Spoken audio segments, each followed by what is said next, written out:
Bismillahirrahmanirrahim. Assalamualaikum warahmatullahi wabarakatuh.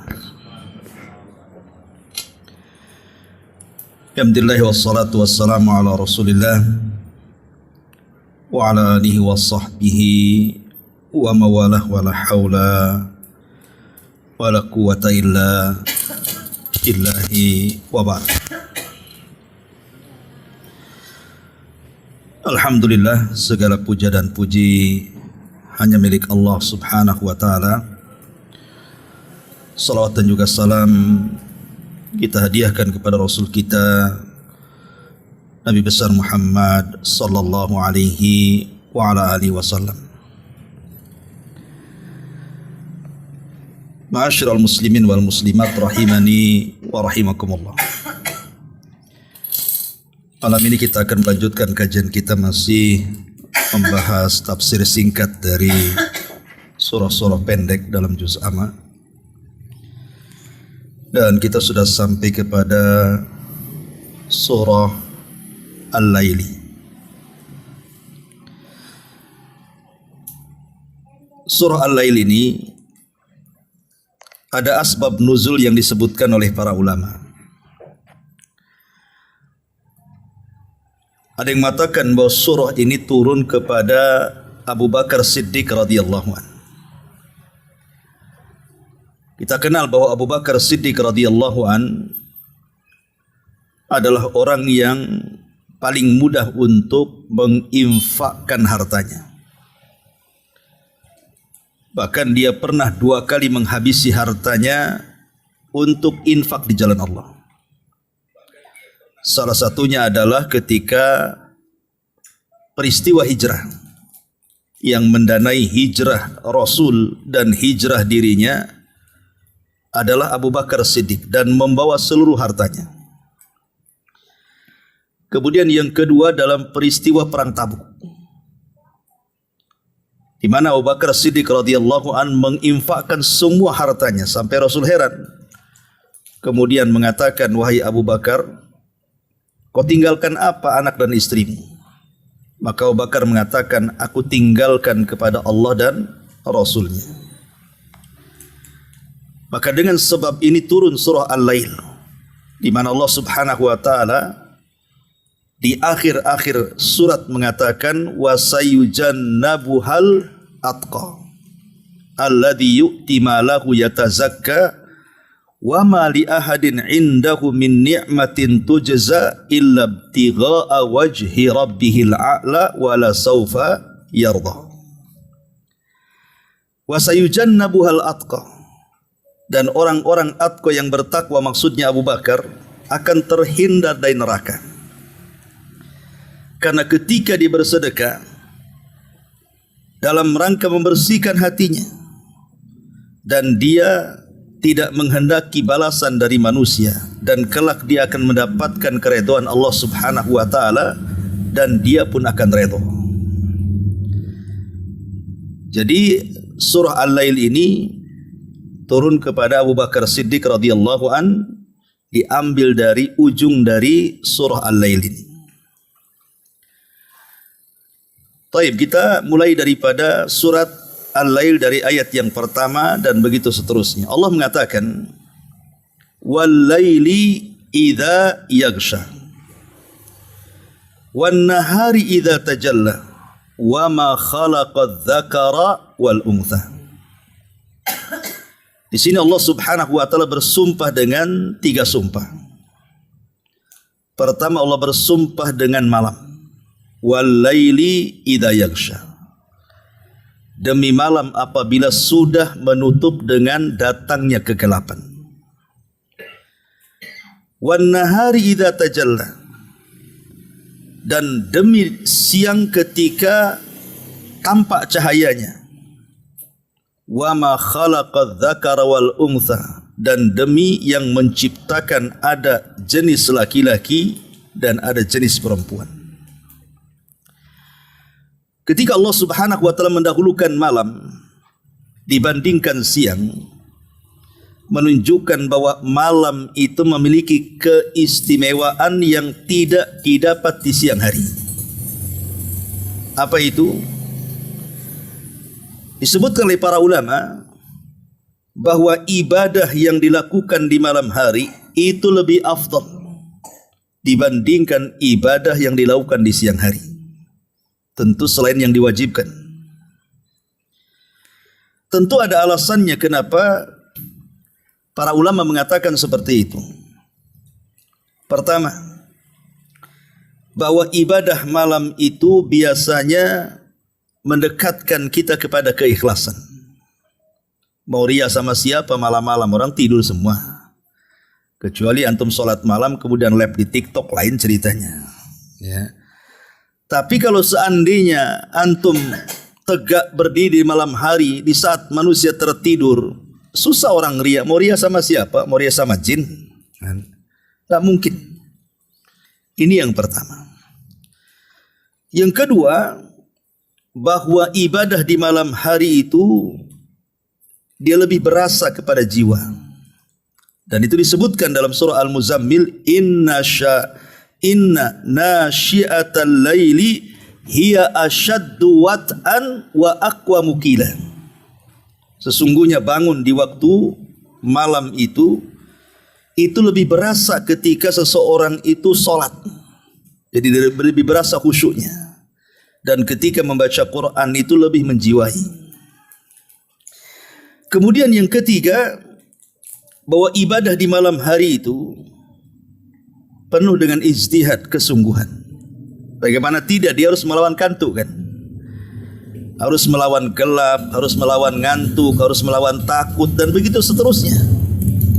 Dan Allah Subhanahu wa taala mengatakan, "Wa man yujahidu fina lanahdiyannahum subulana." Siapa yang betul-betul sungguh-sungguh untuk meraih hidayah kami, kata Allah, maka akan kami berikan hidayah kepadanya. Jadi ada kesungguhan ibadah karena banyak penghalang-penghalangnya kan itu. Apalagi kalau hujan, dingin, makin malas lah orang bangun itu. Ya. Kemudian juga ibadah malam juga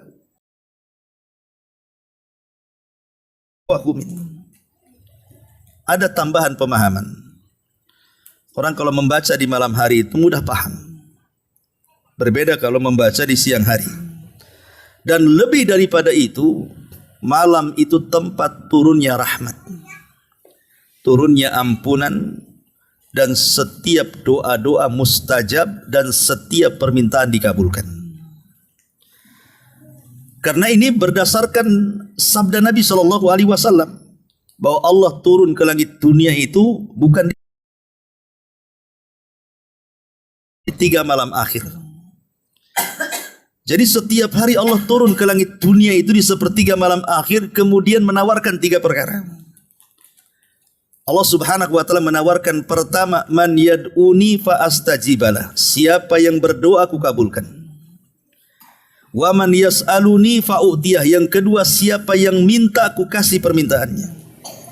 Kemudian yang ketiga, wa man yastaghfiruni fa aghfirullah. Siapapun yang minta ampun ku ampuni dosa-dosanya. Subhanallah. Inilah yang kita cari di dunia kan.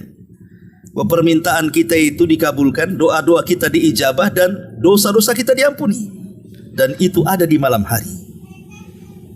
Jadi yang ingin seseorang itu punya hajat sesuatu umpamanya, punya hajat sesuatu, tentu doa saja tidak cukup tanpa usaha. Usaha pun tidak cukup tanpa doa. Harus ada dua-duanya itu.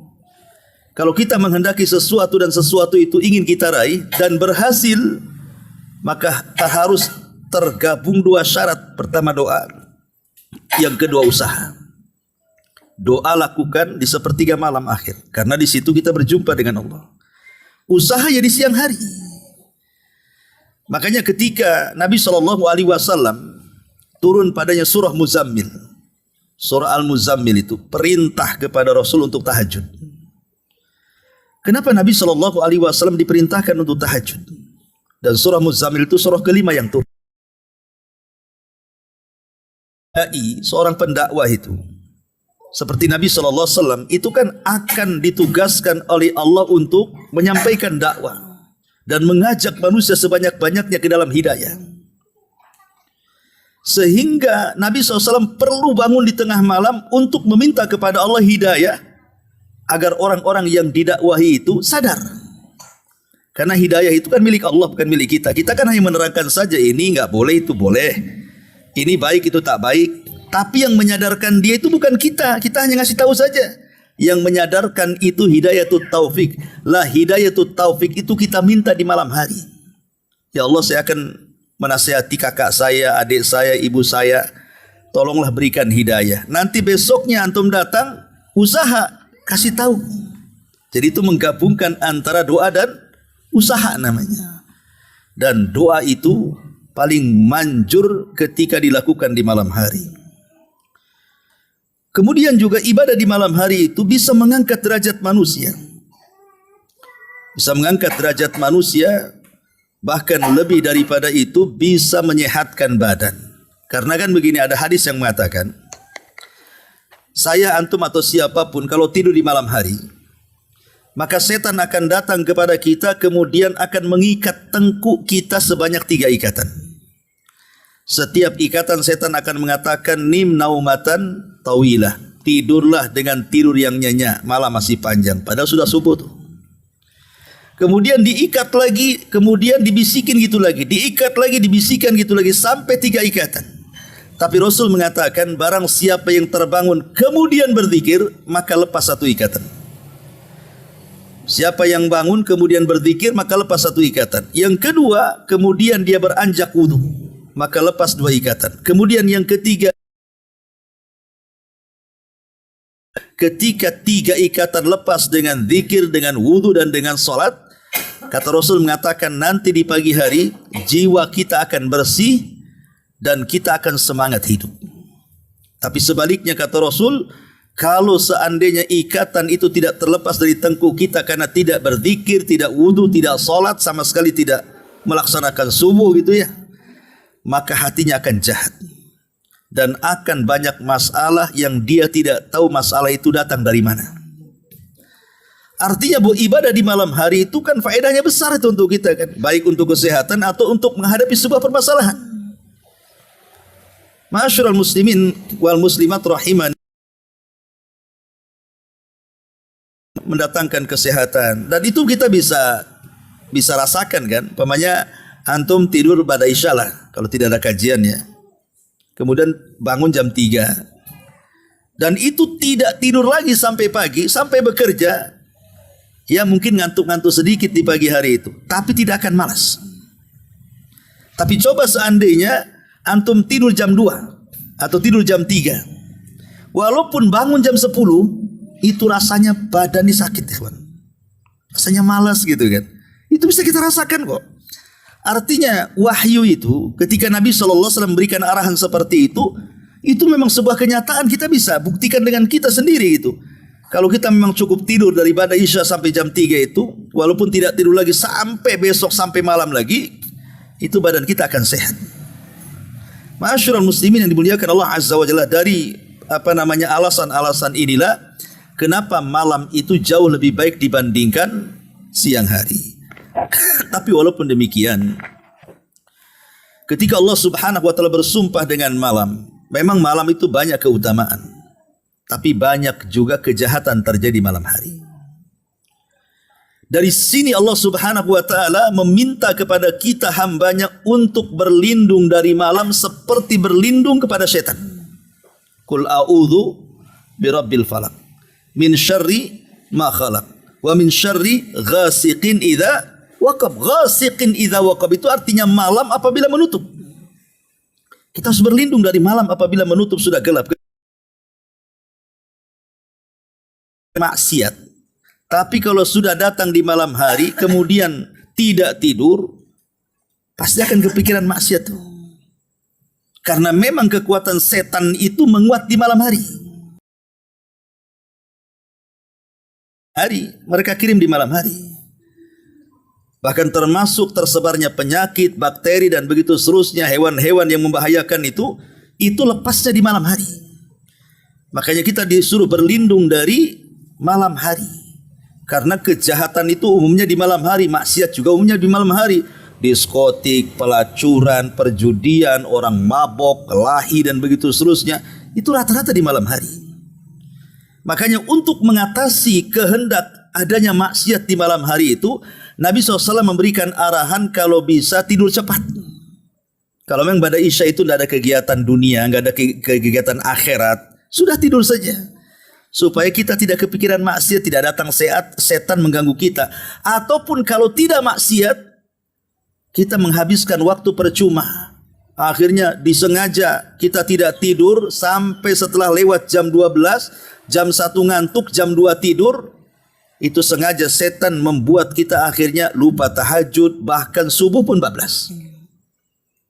Dari sini ikhwatu fillah muliakan Allah Azza wa Jal, maka di situ Nabi SAW kemudian melarang, ya tidak boleh tidur setelah maghrib dan sangat membenci begadang setelah Isya, kecuali memang dikecualikan, kecuali ada urusan yang bermanfaat untuk dunia, umpamanya cerita bisnis, cerita usaha, atau manfaat untuk kehidupan akhiratnya, cerita agama, pengajian, atau mungkin ada tamu, kita ingin menghormati tamu, kita ajak makan, jalan ke sana kemari kan, akhirnya kita tidak tidur. Tetapi kalau tidak ada perkara-perkara seperti ini, maka sebaiknya tidur.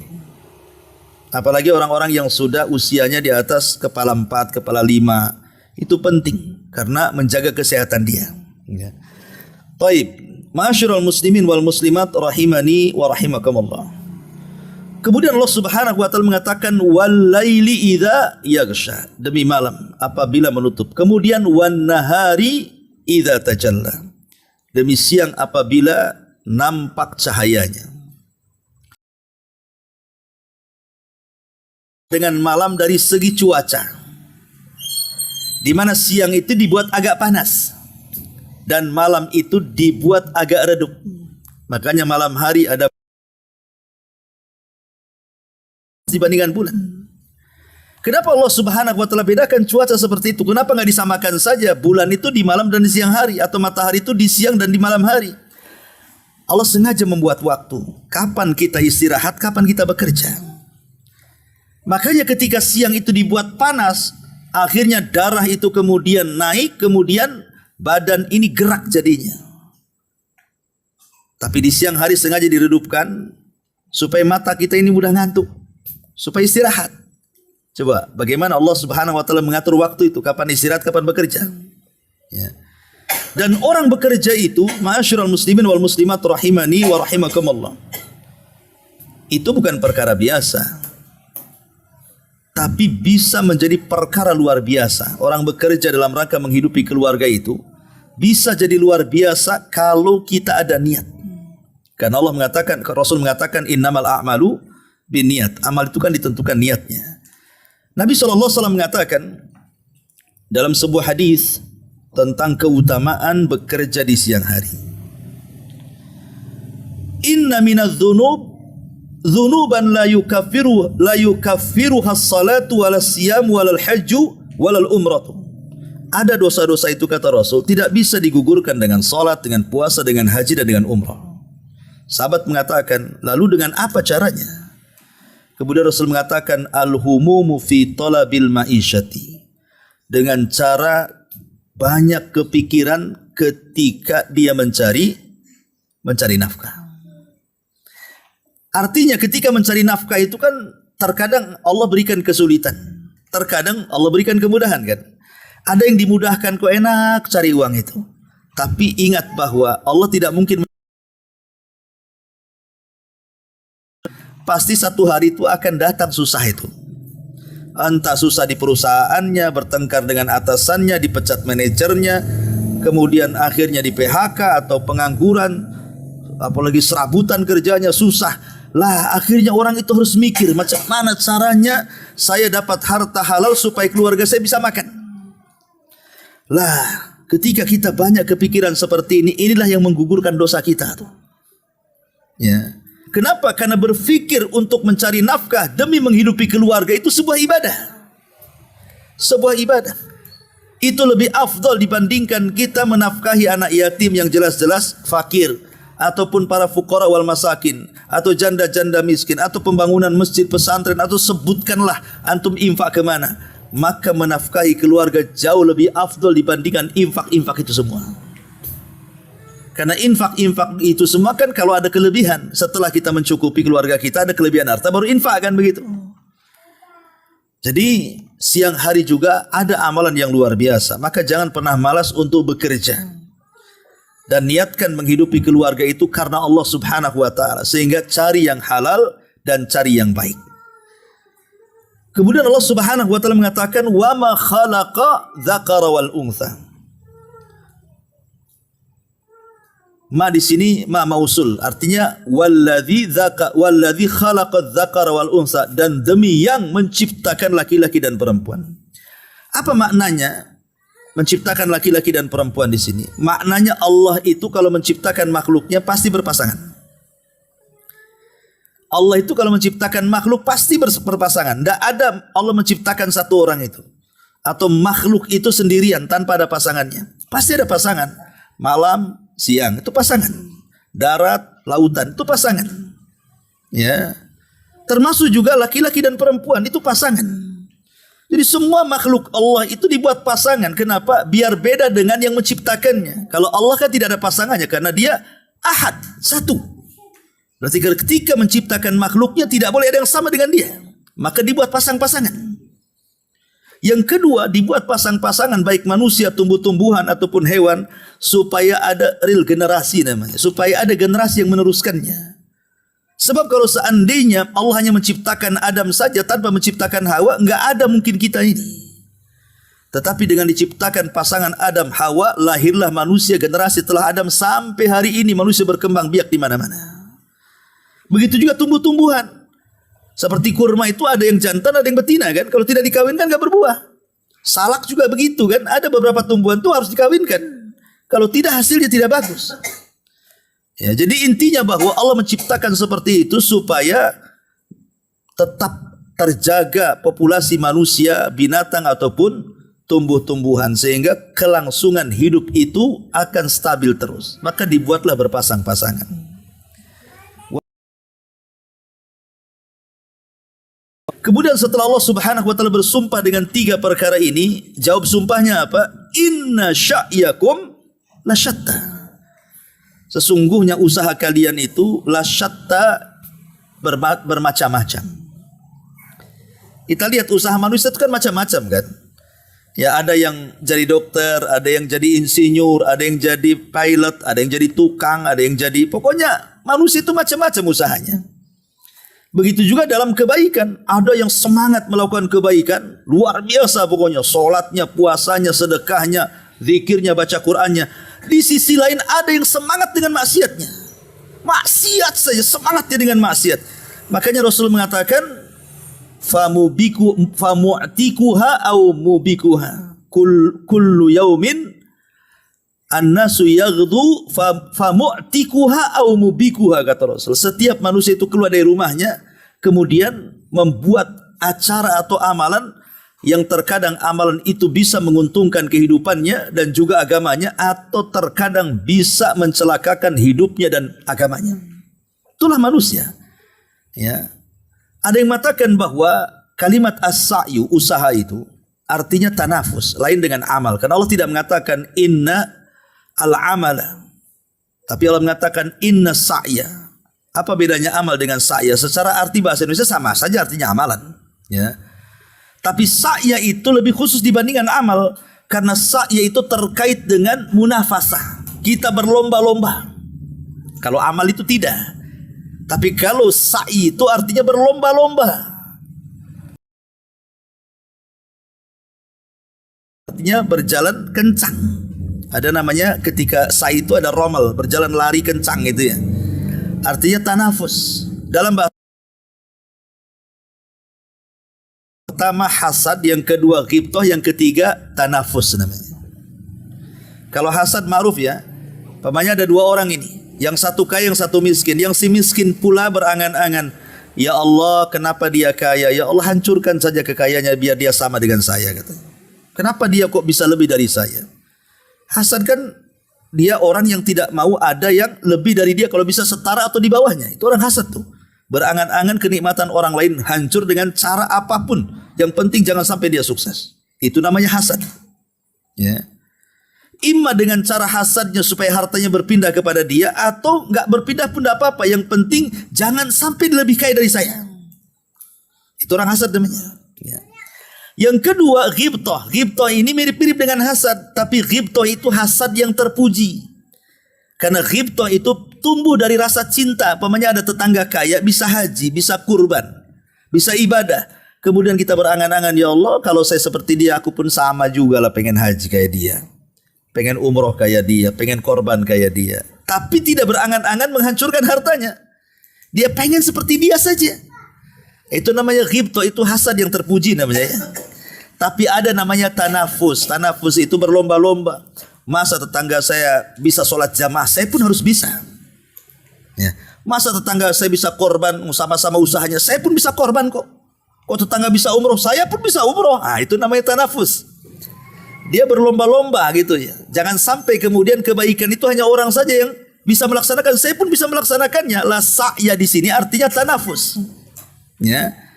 Jadi kita berlomba-lomba meraih sebanyak-banyaknya pahala. Inna sa'yakum lasyatta. Tapi kenyataannya ada orang yang berlomba-lomba dalam kebaikan, ada orang yang berlomba-lomba dalam kejahatan, itu masalahnya. Makanya kemudian Allah Subhanahu wa taala melanjutkan firman-Nya, "Faman a'ta wattaqa wa saddaqa bil husna fasanuyassiruhu lil yusra. Wa amma man bakhila wastaghna wa kadzdzaba bil husna fasanuyassiruhu lil usra." Ya. Fa amma man a'ta, maka kalau dalam usahanya tadi betul-betul dia a'ta, memberi. Dia punya harta, dia sedekahkan. Dia punya ilmu, dia ajarkan. Dia punya jabatan, dia gunakan untuk kebaikan. Dia punya ide-ide yang cemerlang, yang bagus, dia torehkan idenya supaya bermanfaat bagi manusia. Ada orang yang butuh tetangga kita, kita bantu dengan tenaga kita, dengan waktu luang kita. Pokoknya betul-betul dia usahakan jangan sampai hidupnya tidak bermanfaat untuk manusia. Itu namanya a'ta. Ya. Kemudian fa amma man a'ta wattaqa. Kalau a'ta itu mengamalkan kebaikan, wattaqa itu artinya menjauh dari keburukan, menahan syahwatnya, menahan dari hal-hal yang diharamkan oleh Allah Subhanahu wa taala, bertakwa kepada Allah. Kemudian wasaddaqa bil husna, dalam hatinya pun dia meyakini adanya husna ilahi Allah. Dia yakin dengan Islam, dia yakin dengan sorga, dia yakin dengan kebenaran. Maka kalau itu kemudian diyakini, maka Allah tutup ayatnya, fasanuyassiruhu lil yusra. Sudah mudah jalan hidupnya ke sorga itu, Allah mudahkan lagi. Ya. Maknanya kalau kita ini sudah betul-betul memberikan waktu kita ini untuk disedekahkan kepada manusia, atau bersedekah kepada badan diri sendiri dengan cara berzikir, sholat atau apa namanya. Kemudian dia berusaha menjauhi yang diharamkan Allah. Kemudian kita yakin dengan balasan, sebenarnya hidup dia sudah mudah melangkahkan kakinya ke sorga itu, tapi Allah mudahkan lagi. Contoh mamanya orang yang hobi dengan sholat. Dia sholat wajib sudah biasa, ditambah dengan sholat-sholat sunnah. Hobi dia dengan sholat itu. Atau mungkin orang hobi dengan puasa. Ya, bukan hanya Ramadan saja, dia tambah dengan Daudnya, dengan Senin Kemisnya, dengan puasa Daudnya, dengan puasa Ayyamul Bidnya umpamanya. Artinya dia mudahkan tuh. Ya. Karena ibadah itu akan melahirkan ibadah yang lain, sama dengan maksiat akan melahirkan maksiat yang lain. Contoh umpamanya orang yang berhutang, kemudian tidak bayar di waktu yang harusnya dia bayar, itu udah maksiat itu. Kalau seperti ini melahirkan maksiat yang lain, mulai dia berdusta. Ya. Kemudian setelah berdusta, mulai dia mengkhianati amanah. Nanti sudah ketemu kapan mau bayar, minggu depan. Itu sudah berdusta tuh. Karena setelah minggu depan rupanya nggak dibayar, berarti dia khianat dengan janji kan. Banyak itu, nanti dari satu dosa itu akan beranak dosa-dosa itu. Lah sebagaimana dosa bisa beranak, maka ibadah juga bisa beranak. Orang kalau sudah bisa melaksanakan sholat 5 waktu, pasti dia bisa melaksanakan sholat sunnah di siang hari. Orang kalau sudah bisa melaksanakan sholat sunnah di siang hari, pasti dia bisa tahajud di malam hari. Akan melahirkan kemudahan-kemudahan. Kalau Allah Subhanahu wa taala sudah melahirkan kemudahan untuk melaksanakan ibadah dari satu ibadah ke ibadah berikutnya, fa idza Faragta fansab. Kalau selesai ibadah ini melakukan ibadah yang lain, maka Allah akan tutup seperti itu. Artinya dia kematiannya pasti ditutup dengan husnul khatimah. Kenapa? Karena sudah mudah jalannya ke sorga, Allah mudahkan lagi. Ya. Itu namanya fasanu yassiruhu lil yusra. Tapi sebaliknya, fa amma man bakhila, kalau dia bakhil, punya harta tidak mau sedekah, bakhil, punya ilmu tidak mau diajarkan, bakhil, jabatannya untuk kepentingan dirinya dan tidak pernah untuk kebaikan, tidak pernah bersedekah kepada dirinya entah dengan zikir, baca Quran, mengajak manusia kepada kebaikan, bakhil pokoknya. Dia hanya mementingkan dirinya saja. Wastaghna, dan merasa cukup dengan dirinya. Dia enggak butuh dengan Allah, enggak butuh dengan salat, enggak butuh dengan puasa, enggak butuh dengan sedekah. Pokoknya yang penting hidupnya senang menurut hawa nafsunya. Wa kadzdzaba bil husna, kemudian mendustakan bahwa di sana ada balasan setelah kematian, maka Allah tutup ayatnya fasanu yassiruhu lil usra. Sudah mudah maksiatnya, Allah mudahkan lagi maksiatnya itu. Maka Allah akan permudah kesulitannya. Sudah sulit melakukan ibadah, Allah sulit akhirnya dimudahkan maksiat. Dan Allah tutup dengan kemaksiatan, sul khatimah, naudzubillah. Makanya kemudian Allah katakan fa'anzartukum naran taladza. Kuperingatkan kalian, di sana ada neraka. Jangan sampai kita bakhil, jangan sampai kita mengumbar maksiat. Nanti Allah Subhanahu wa taala, jangan sampai kita mendustakan balasan setelah kematian. Ingat, di sana ada neraka, kata Allah. Fa'anzartukum naran taladza. Kuperingatkan kalian ada neraka yang menyala di sana. Fa'anzartukum naran taladza. La yaslaha illal ashqa. Yang tidak mungkin menyentuh kecuali orang-orang yang celaka. La yaslaha illal ashqa. Ma'asyiral muslimin yang dimuliakan Allah Subhanahu wa taala. Sebelumnya Allah Subhanahu wa taala mengingatkan soal harta. Ya. Bahwa harta itu apabila manusia sudah binasa, di mana Allah Subhanahu wa taala mengatakan bahwa harta itu tidak akan berguna idza taradda, apabila manusia sudah binasa.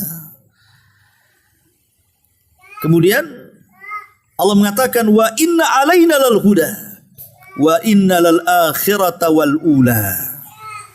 Ingat bahwa harta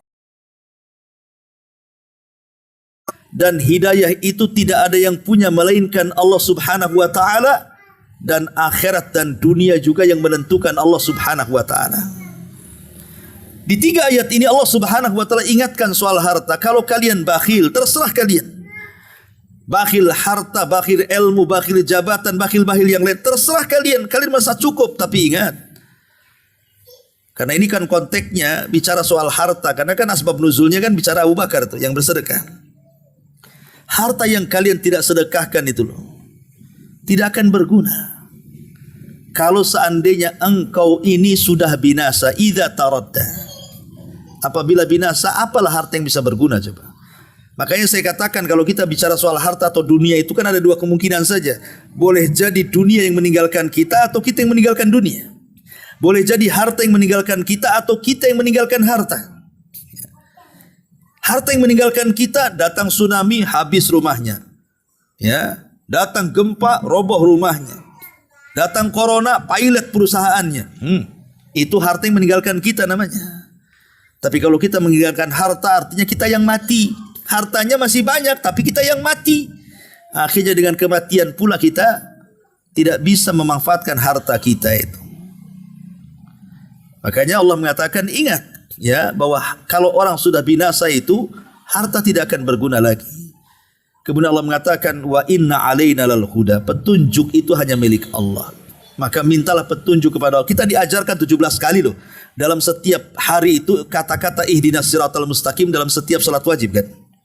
Artinya kita minta petunjuk supaya kita jangan bakhil, supaya kita jangan merasa cukup kepada diri dan tidak butuh kepada Allah, supaya kita jangan sampai mengingkari adanya balasan setelah kematian. Minta petunjuk kepada Allah agar kita bisa memberi dan tidak bakhil, agar kita senantiasa bisa menekan maksiat dan menjauhi larangan Allah Subhanahu wa taala, agar kita bisa mengamalkan la ilaha illallah, syariat Islam yang dengan itu mengantarkan kita ke dalam surga.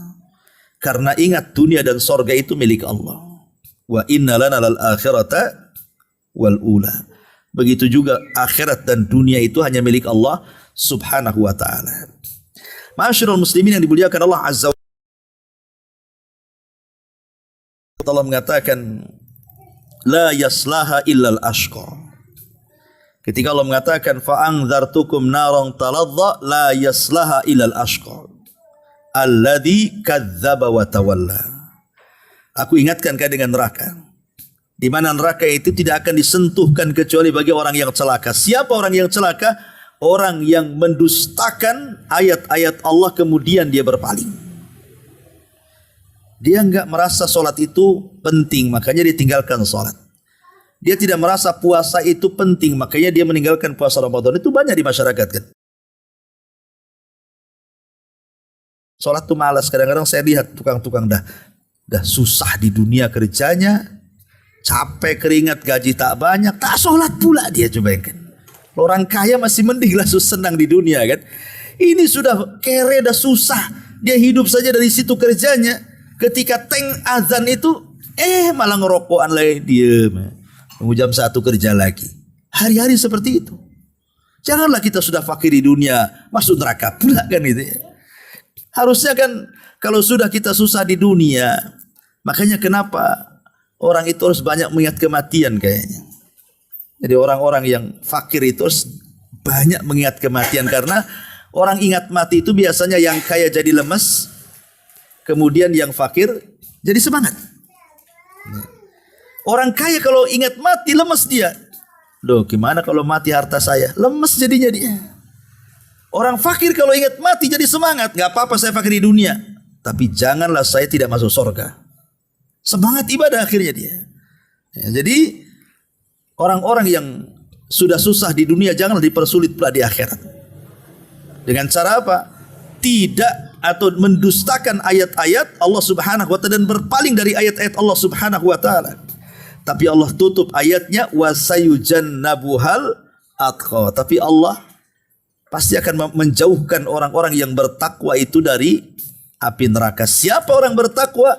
Alladzi yu'ti malahu yatazakka. Orang yang menginfakkan hartanya dalam rangka membersihkan jiwanya. Wa ma li ahadin indahum min ni'matin tuzza. Betul-betul dia tidak mengharap balasan apa yang sudah disedekahkannya. Saya hanya balasan Allah saja. Maka orang seperti ini Allah mengatakan wala saufa yarda. Pasti dia akan mendapatkan ridhonya Allah Subhanahu wa taala. Jadi surah Al-Lail ini secara global adalah sebuah pelajaran sebenarnya bagi kita saat meraungi kehidupan dunia. Jadi di dunia ini harusnya kita ini banyak memberikan manfaat baik untuk diri sendiri ataupun untuk orang lain dengan cara memberi, punya ilmu, ajarkan, punya harta, sedekahkan, punya jabatan, gunakan untuk kebaikan, punya tenaga, korbankan, punya waktu, korbankan. Jangan sampai kemudian per detik dalam kehidupan kita ini tidak ada yang bermanfaat. Makanya lihat 3 ayat pertama, wal laili idza yaghsha wan nahari idza tajalla wa ma khalaqadz dzakara wal untha inna sa'yakum lasyatta. 3 ayat ini sebenarnya kalau kita ambil petik pelajaran, apapun yang antum raih pasti akan sukses. Pertama Allah mengatakan wal laili idza yaghsha wan nahari idza tajalla. Ini bicara soal waktu. Kan malam dan siang kan bicara waktu. Dan manusia itu pasti bergelut dengan waktu. Terkadang kita ini ingin menyelesaikan sesuatu tapi waktunya keburu habis. Akhirnya kemudian tidak selesai, besok lagi dikerjakan. Jadi waktu itu makanya jangan sampai kemudian waktu itu disia-siakan. Orang yang malas itu gak akan berhasil. Tapi orang yang semangat menjaga waktu pasti berhasil. Kemudian yang kedua, wa ma khalaqadz dzakara wal untha. Di sini bicara soal manusia. Ada laki-laki dan perempuan dan kemudian lahirlah generasi. Artinya ada orang yang hadir di situ dalam rangka mengelola waktu. Kemudian inna sa'yakum lasyatta, ini bicara amal, bicara kerja. Ya, bicara kerja dan semangat kerja. Kalau ada manusianya, ada waktunya, semangat bekerja, pasti akan berhasil. Ya, jadi ayat pertama saja menginspirasi kita itu. Kalau kita hendak menginginkan sesuatu dari urusan dunia atau akhirat, maka bekerja dengan cara rajin. Jangan sia-siakan waktu, karena setiap waktu itu kalau orang barat itu sekian ribu kalau lewat menurut mereka, ya. Sehingga orang-orang barat itu mereka betul-betul memanfaatkan waktu luar biasa. Masa kita kemudian orang Islam yang dalam Al-Quran itu selalu diingatkan soal waktu, justru kita malas-malas, kemudian berangan-angan ingin senang gitu ya, dan kalau mati pun ingin masuk surga, dari mana juntrungannya? Ya, harus ada waktu, harus ada amal, harus ada kerja, baru kita sukses. Wallahu a'lam bishawab. Ini yang bisa sampaikan dari surah Al-Lail yang singkat, mudah-mudahan manfaatnya. Subhanakallahumma bihamdika, asyhadu an la ilaha illa anta, astaghfiruka wa atubu ilaik. Allahu ta'ala alam. Assalamualaikum warahmatullahi wabarakatuh.